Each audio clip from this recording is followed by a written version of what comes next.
Good morning. My name is Anthony Cho.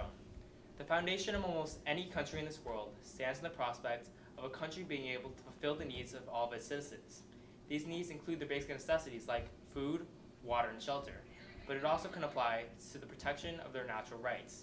These rights, such as the ability for life, liberty, and happiness, are all that that must be protected. In this sense, however, the United States, although we do have our justice system, such as through our law enforcement and our numerous military organizations, they've not been able to protect the natural rights of all of the citizens of the United States. Law enforcement officers whose main job are to protect us have instead failed to do so through the practice of racial profiling for black communities in the United States. This can bring up the question, to what extent has racial profiling negatively affected black citizens in their social and economic states, as well as their ability to function effectively in the United States of America? The National Institutes of Justice defines racial profiling as a practice that targets people for suspicion of crime based on nothing other than their race, ethnicity, religion, or their national origin. This means that although racial profiling can be used to catch people and stop crime, it is more often than not unethically used to target people based on nothing other than their race and their religion. However, to truly understand the extent to which racial profiling has had, we must look back at another incident of mass discrimination that occurred in America. After the 9/11 attacks in 2001, people of Middle Eastern descent and those who practiced the Muslim religion were heavily discriminated against in multiple ways. Many were incarcerated, many were arrested, and many were searched based on nothing other than the color of their skin or the religion that they practiced. However, this is even translated towards today.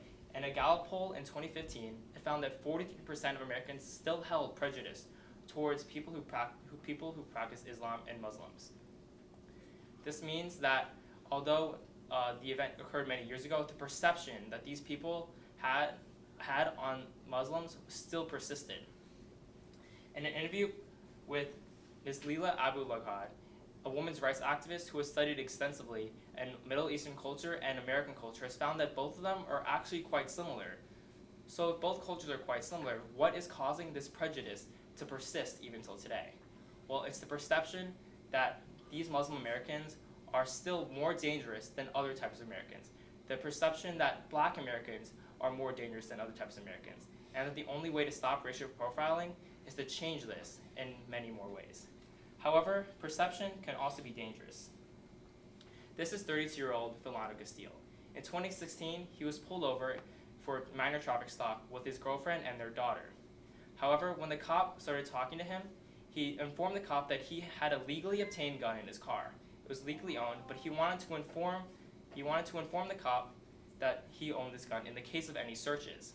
However, when the cop asked him to reach for his ID, he then also mistaked Castile for also reaching for his gun and shot Castile right there in front of his daughter and his girlfriend. The perception that Castile was a criminal by that cop is what killed him. He didn't do anything wrong, he was no criminal, and he informed the cop of the weapon he held in his car. That was the only thing, and that set off the perception of him being a criminal and eventually cost him his life. The extent racial profiling has had a drastic effect, but this incident is no isolated incident. In fact, according to Berkeley, California's police department, black people only make up 8% of the population, but they make up 30.5% of all police stops in the area. To put this in perspective, if each person represented 1% of the city's population, meaning the population would be 100, then each of those 8 people who represent the black population would have been pulled over 4.5 times, while the white population, only a little over half of them would have been pulled over. This can translate towards the favorability between black people and the law enforcement officers. 40% of African Americans answered that they feel safe or they favor police and law enforcement in America. This is a very drastically low number for a organization that is meant to serve and protect. And the fact that only 40% of them is a drastic sign that racial profiling has had a negative effect. In Ms. Danielle Leahy's paper on racial profiling in contemporary America, she has found that black youth who have had run-ins with police, even when they were innocent and it was just a frisk or a search, have less favorability towards the police. And this less favorability has caused them to no longer call the cops and law enforcement when help is really needed. When incidents really occur, They would rather deal with the issue on their own than call or ask for help in a real situation. This, in turn, actually goes against what racial profiling was meant to do, which was to stop crime. If black minors and black youth are no longer calling law enforcement when a crime actually happens, how will crime be lowered? How will the police be able to do their job when these racial profiling techniques are prohibiting them from doing it? The only way to stop this is to change the perception of black people in America. And the main way to do that is through the media.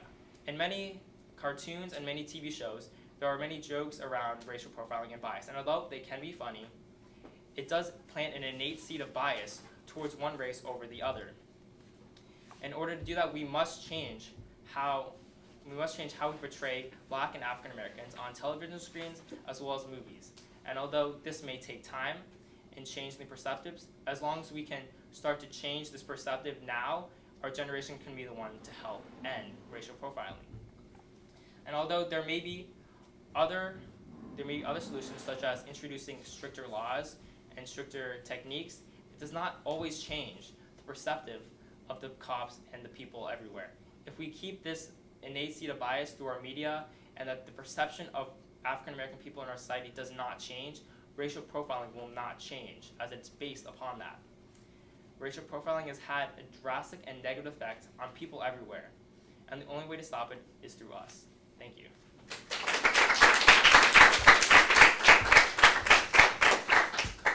All right, thank you. I got two questions for you. Can you tell me about your process of the research question, and did it change, and if so, why?